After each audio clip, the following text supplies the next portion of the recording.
Hello students. तो जैसा कि मैंने नेशनल इनकम में करवाया था, जो मेरी फ्लैशबैक सीरीज चल रही थी, उसमें मैंने नेशनल इनकम में आपको एक मेथड कंप्लीट करा दिया था और मैंने आपसे बोला था कि मैं एक एक मेथड एक एक वीडियो में कंप्लीट कराऊंगी। तो आज मैं नेशनल इनकम का आपको सेकंड मेथड कराने वाली हूँ, विच इज एक्सपेंडिचर मेथड, जो हम अपने आज के इस वीडियो में पढ़ेंगे और उसके सारे डाउट्स और उसमें किस तरीके से नेशनल इनकम कैलकुलेट करी जाती है, ये हम एक्सपेंडिचर मेथड में समझेंगे। तो चलिए फिर शुरू करते हैं आज का वीडियो और फटाफट से एक मेथड कंप्लीट करके खत्म करते हैं। तो बच्चों चलो शुरू करते हैं हम लोग नेशनल इनकम का एक्सपेंडिचर मेथड। तो जैसे मैंने बताया था कि वैल्यू एडेड मेथड से हमें जीडीपी एमपी मिलता है, वैसे ही हमें एक्सपेंडिचर मेथड से भी जीडीपी एमपी मिलता है। एक्सपेंडिचर मेथड का फॉर्मूला होता है, इसमें ये 4 कंपोनेंट्स ऐड करे जाते हैं, इन चारों को ऐड करके हमें जीडीपी एमपी मिल जाता है। फर्स्ट है private final consumption expenditure, second है government final consumption expenditure, third है ग्रॉस डोमेस्टिक कैपिटल फॉर्मेशन और लास्ट है नेट एक्सपोर्ट्स। ये चारों जब आप लोग ऐड करेंगे तो आपको जीडीपी एमपी मिल जाएगा। अब इसमें जो components as it is given है, तब तो आप लोगों के लिए बहुत बढ़िया बात है, आपको कुछ कैलकुलेट करने की जरूरत नहीं है। बट कुछ कंपोनेंट्स होते हैं जो एज इट इज गिवन नहीं होते हैं, उन्हें आपको कैलकुलेट करना पड़ता है। जैसे कभी कभी ग्रॉस डोमेस्टिक कैपिटल फॉर्मेशन की जगह पर आपको gross domestic fixed capital formation दिया होता है। तो ये फिक्स्ड वर्ड पे बहुत ज्यादा ध्यान दीजिएगा। अगर ये फिक्स्ड वर्ड लगा है तो इसका मतलब कि ये ग्रॉस डोमेस्टिक कैपिटल फॉर्मेशन नहीं है, आपको ग्रॉस डोमेस्टिक कैपिटल फॉर्मेशन निकालना पड़ेगा। मैंने जीडीसीएफ लिखा है, मतलब ग्रॉस डोमेस्टिक कैपिटल फॉर्मेशन। तो इसको कैसे कैलकुलेट करते हैं? Gross domestic fixed capital formation जो आपको क्वेश्चन में गिवन है वो लिखते हैं, उसमें ऐड कर देते हैं चेंज इन स्टॉक। जब आप उसमें चेंज इन स्टॉक ऐड कर देंगे तो आपको gross domestic fixed capital formation मिल जाएगा।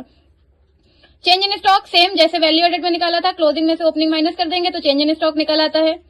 ये तो हो गया ग्रॉस डोमेस्टिक कैपिटल फॉर्मेशन का काम। अब अगर क्वेश्चन में नेट एक्सपोर्ट्स नहीं गिवन है तो नेट एक्सपोर्ट्स निकालने का फॉर्मूला होता है एक्सपोर्ट्स माइनस इम्पोर्ट्स।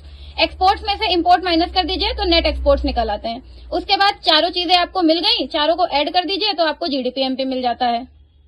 तो चलो बच्चों, अब हम लोग कैलकुलेट करते हैं एनएनपीएफसी। वही एक्सपेंडिचर मेथड से ही कैलकुलेट करेंगे हम लोग एनएनपीएफसी। तो चलो, ये सारी हमें डिटेल्स दी हुई हैं और मैंने आपको जैसे बताया था, आपको जिन जिन कंपोनेंट्स की जरूरत है जो एक्सपेंडिचर में यूज होते हैं, आपको सिर्फ वो कंपोनेंट्स उठाने हैं, बाकी आपसे कोई लेना देना नहीं। तो चलिए हम लोग क्वेश्चन लगाते हैं। मैंने आपको बताया था कि एक्सपेंडिचर मेथड से हमें मिलता है जीडीपी एट एमपी। फॉर्मूला होता है, मैं शॉर्ट में लिख रही हूं, private final consumption expenditure plus government final consumption expenditure plus gross domestic capital formation plus net exports. तो प्राइवेट फाइनल कंजम्पशन एक्सपेंडिचर दिया है क्वेश्चन में 2000 है, 2000 प्लस गवर्नमेंट फाइनल दिया है 1100 है plus gross domestic capital formation दिया है, नहीं दिया है, नेट डोमेस्टिक कैपिटल फॉर्मेशन दिया है तो 770। तो आप लोगों को पता है जब नेट होता है तो हम लोग नेट से ग्रॉस में जाते हैं तो हम लोग क्या करते हैं, तो अगर हम इसको ग्रॉस में कन्वर्ट कर दें तो ये वही बन जाएगा ग्रॉस डोमेस्टिक कैपिटल फॉर्मेशन। तो इसके लिए ब्रैकेट पहले तो लगाइए, नेट की वैल्यू है 770 और जब हम लोग नेट से ग्रॉस में जाते हैं तो बच्चों हम लोग करते हैं डेप्रिसिएशन ऐड। तो ऐड कर दीजिए इसमें डेप कितना है 130, तो ये ऐड हो जाएगा। जब ये ऐड होगा तो ये बन जाएगा ग्रॉस डोमेस्टिक कैपिटल फॉर्मेशन। और हम लोग इसमें ऐड कर देंगे नेट एक्सपोर्ट्स। नेट एक्सपोर्ट्स देख लीजिए कितने हैं, माइनस का 30, तो माइनस का 30 है तो ये ब्रैकेट में आ जाएगी वैल्यू। इसको सॉल्व कर दो, ये 3100 हो गया प्लस ये दोनों ऐड करके 900 हो गए, ये प्लस माइनस माइनस हो जाएगा तो ये आ जाएगा 4000 में से 30 माइनस किया। तो स्टूडेंट्स, मैंने आप लोगों को बताया था ये कैलकुलेट करके ये 3970 ये हमारा जीडीपी आया था। मैंने क्वेश्चन में जो जो चीजों की आगे जरूरत है वो मैंने यहाँ पर लिख ली है, क्योंकि मेरा वो वाला पेज जो था वो फिल हो गया था। तो हम यहाँ से कैलकुलेट करते हैं, हमें निकालना है एनडीपी एट एफसी और हमें मिल गया है जीडीपी एट एमपी। ये हमारा जीडीपी एमपी है ना।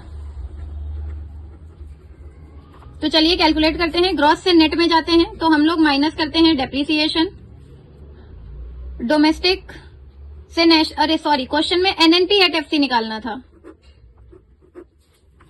तो डोमेस्टिक से नेशनल में जाएंगे तो हम लोग प्लस करेंगे एनएफआईए और मार्केट प्राइस से फैक्टर कॉस्ट में जाएंगे तो हम लोग माइनस करते हैं एनआईटी।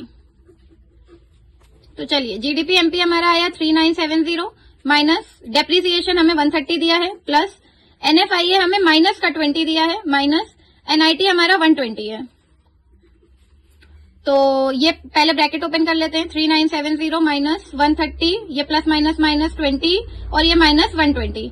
अब इन दोनों को पहले ऐड कर लेते हैं, फिर इसमें से माइनस कर लेते हैं। तो ऐड करने पे आ जाएगा 150, 3970 में से 150 माइनस किया तो ये आया 3820। इसमें से माइनस कर देंगे 120, तो ये आपका आंसर आ जाएगा 3700 करोड़। ये आपका आ गया आंसर। तो आपने पढ़ा, आपने समझा, जैसे मैंने आज आपको नेशनल इनकम कैलकुलेट करना सिखाया एक्सपेंडिचर मेथड से। तो अब आपकी बुक्स में एक क्वेश्चन मैंने आपको करवा दिया है। आप जो भी बुक्स पढ़ रहे हैं, अगर आप सीबीएसई बोर्ड में हैं तो संदीप गर्ग या टीआर जैन पढ़ रहे होंगे, अगर आप आईएससी बोर्ड में हैं तो मे बी फ्रैंक पब्लिकेशन आपके स्कूल में चल रही होगी। तो जो भी बुक से आप क्वेश्चंस लगा रहे हैं वो लगाइए। अगर आपको कोई डाउट आता है तो प्लीज मुझे कॉमेंट सेक्शन में बताइए। तो आई होप आपको मेरा आज का वीडियो अच्छा लगा होगा। तो अगर आपको वीडियो अच्छा लगा हो तो प्लीज लाइक करिए, शेयर करिए और सब्सक्राइब करिए। Thank you so much.